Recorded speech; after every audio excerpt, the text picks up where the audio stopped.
அமெரிக்க நிலப்பரப்பை தாக்க மாட்டோம். ஆனால் அமெரிக்காவுக்கு ஈரான் எச்சரிக்கை. ஈரான் தாக்கப்பட்டால் மத்திய கிழக்கில் உள்ள அமெரிக்க இராணுவ தளங்கள் குறிவைக்கப்படும் என அமெரிக்காவுக்கு ஈரான் எச்சரிக்கை விடுத்துள்ளது. கடந்த சனிக்கிழமை ஈரானிய வெளியுறவு அமைச்சர் அப்பாஸ் அராக்சி அமெரிக்காவுடனான பேச்சுவார்த்தைகள் விரைவில் மீண்டும் தொடங்கும் என எதிர்பார்க்கப்படுவதாக கூறியுள்ளார். அமெரிக்கா தங்களை தாக்கினால் அப்பகுதியில் உள்ள அமெரிக்க தளங்கள் குறிவைக்க தனது நாடும் தயாராக உள்ளது என்றும் எச்சரித்துள்ளார். வாஷிங்டன் எங்களை தாக்கினால் நாங்கள் அமெரிக்க நிலப்பரப்பை தாக்க மாட்டோம், ஆனால் அப்பகுதியில் உள்ள அவர்களின் தளங்களை தாக்குவோம் என்று அராக்சி கூறியுள்ளார். ட்ரம்பின் சிறப்பு தூதர்கள் அமெரிக்க விமானம் தாங்கி கப்பலான ஆப்ரஹாம் லிங்கனை பார்வையிட்ட நேரத்தில் இந்த அறிக்கை வெளியிடப்பட்டுள்ளது. வெள்ளிக்கிழமை ஓமனில் அமெரிக்கா ஈரான் இடையே உயர்மட்ட பேச்சுவார்த்தைகள் நடைபெற்றன.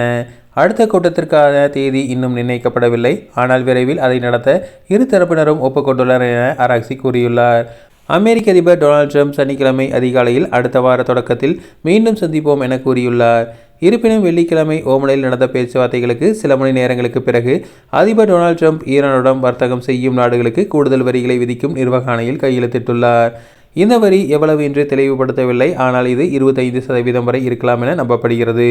நேர்காணல் ஒன்றில் அராக்சி பேசும்போது வெள்ளிக்கிழமை நடைபெற்ற பேச்சுவார்த்தைகள் மறைமுகமானவை என்றும் அணுசக்தி விவகாரத்துடன் மட்டுமே தொடர்புடையவை என்றும் தெரிவித்துள்ளார். மேலும் ஈரானின் பார்வையில் யுரேனியம் செறிவூட்டலை தடை செய்யும் பிரச்சனையில் எந்த பேச்சுவார்த்தையும் இருக்க முடியாது. யுரேனியம் செறிவூட்டல் ஈரானின் உரிமை, அது நிச்சயமாக தொடர வேண்டும் என குறிப்பிட்டுள்ளார்.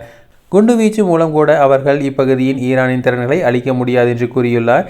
இருப்பினும் இந்த பிரச்சனையை அமெரிக்காவுடன் உறுதியளிக்கும் ஒப்பந்தத்தை எட்ட ஈரான் தயாராக உள்ளது என்றும் வெளியுறவுத்துறை அமைச்சர் கூறியுள்ளார்.